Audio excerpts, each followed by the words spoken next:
তো আজকে পূর্ণিমার রাতে আমাদের ইন্ডিয়ান বাইক ড্রাইভিং 3D গেমের ভিতরে রেল স্টেশনের পাশে একটা পোর্টাল খুলে যায় এবং এই পোর্টাল থেকে বের হয়ে আসে একটা শয়তান ম্যাজিশিয়ান এবং সে ধীরে ধীরে আমাদের শহরের যে ট্রেনটা আছে এই ট্রেনটার সামনে এসে দাঁড়িয়ে পড়েছে। এখন সে কি করতে যাচ্ছে? সে তো দেখা যাচ্ছে একটা মন্ত্র করেছে আর আমাদের শহরের ট্রেনটাকে একটা ভূতুরে ট্রেন বানিয়ে ফেলেছে। এখন কি হবে? এই ট্রেনটা তো দেখা যাচ্ছে তিনটা কালারের রূপ নিয়েছে, আরো বিশাল লম্বা হয়ে গেছে, লাল নীল সবুজ এই তিনটা কালার হয়ে গেছে। আর এই ট্রেনটা থেকে এখন দেখতে পাচ্ছ ম্যাজিশিয়ানটা কিন্তু পোর্টালের ভিতরে চলে গেছে। এখন কি হতে যাচ্ছে সম্পূর্ণ ভিডিওটা দেখতে থাকো।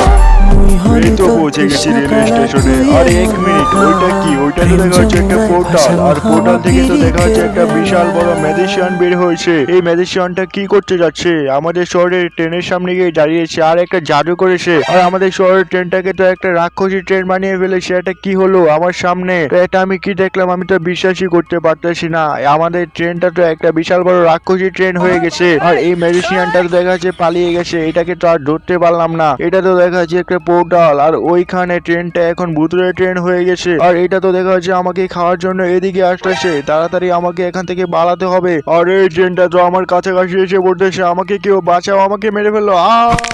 The next day.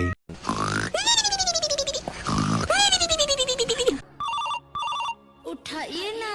আরে ঘুম থেকে উঠতেই পারলাম না, এখন আমাকে আবার কে কল দিচ্ছে? ও পুলিশ স্যার কল দিয়েছে পুলিশ স্টেশন থেকে। হ্যাঁ স্যার বলেন, কি হয়েছে? সাকিব, আমরা অনেক বড় বিপদে পড়েছি, তুই একটু তাড়াতাড়ি পুলিশ স্টেশনে আয়। আচ্ছা স্যার আসবো, ঠিক আছে, কিন্তু কি হয়েছে ওইটা তো বলেন। ফোনে বলা যাবে না, তুই তাড়াতাড়ি আয়। আচ্ছা ঠিক আছে আসতেছি। তো এখন আমাকে এত সকাল সকাল পুলিশ স্টেশন থেকে স্যার ইমার্জেন্সি যেতে বলেছে, কিন্তু আমি এখনো বুঝতেছি না এত সকাল সকাল কেন আমাকে যেতে বললো পুলিশ স্টেশনে। তো ওইখানে গেলেই মনে হয় বুঝতে পারবো। তো চলো এখন আমার এই সুপার গাড়িটা নিয়ে তাড়াতাড়ি পুলিশ স্টেশনে চলে যাই। আর আমি এখনো কিন্তু গাইস, এখন আমি মুখ টুক কিছুই দুই নাই, তারপরও কিন্তু আমি চলে যাইতেছি পুলিশ স্টেশনে। আসলে পুলিশের কাজ বুঝতেই পারতেছো, অনেক ইমার্জেন্সি, যেতেই হবে, না গেলে আবার বুঝতেই পারতেছো পাছা গরম করে ফেলবো। তো চলো এখন আমরা কিন্তু রেডি হয়ে গেছি। তো আমাদের গাড়ি নিয়ে কিন্তু আমাদের পুলিশ স্টেশনের পাশে আইসা পড়েছি। আরে আরেকটুর জন্য তো একটা মানুষের উপরে গাড়ি উঠাই দিয়েছিলাম। তো চলো আমরা কিন্তু আমাদের পুলিশ স্টেশনের ভিতরে চলে যাই। তো এইখানে দেখতে পাচ্তেছো এসে পড়েছি। তো এখন ভিতরে গেলেই জানা যাবে আসল কাহিনীটা কি হয়েছে। তো চলো এখন আমরা রেডি। তো এখন আমরা পুলিশ স্টেশনের ভিতরে যাব। ওইখানে দেখা যাচ্ছে আমাদের স্যার আমাদের জন্য অপেক্ষা করতেছেন। স্যার স্যার এসে গেছি, কি হয়েছে বলেন? এত ইমার্জেন্সি সকাল সকাল ডাকলেন কেন বলেন এখন? আরে সাকিব তুই আসছিস, তুই